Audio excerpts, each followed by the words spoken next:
Naša vlada je dejansko soustvarjala ves čas ta projekt za iskreno željo, da pravzaprav dosežemo nekaj ciljev, ki so zelo pomembni za naš nadaljnji razvoj, uspešnejši razvoj. Prvič, da pride do neke izmenjave ljudi, ki delajo v gospodarstvu in tisti, ki delajo v javni upravi, da se pravzaprav izmenjajo te izkušnje in da s tem obogatimo ne samo te ljudi, ampak tudi te sfere, da bodo lažje in bolje sodelovali in bolje razumeli drug drugega. In to daje zelo dobre rezultate.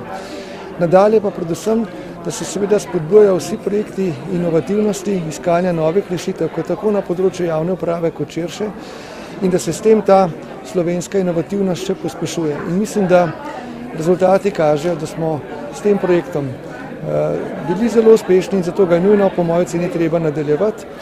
Prinaša veliko dobre volje, prinaša predvsem tudi konkretne rezultate v različnih, bi rekel, novih pristopih, ki pomenijo cenejše javne storitve, boljše javne storitve in nenazadnje boljše sodelovanje med javno upravo in drugimi deli družbe. Tako da gre za neko vrsto sodelovanje, odprtost, interaktivnost, tudi interdisciplinarnost in to je tisto, kar mislim, da vlada mora zelo spodbujati tudi v prihodnje.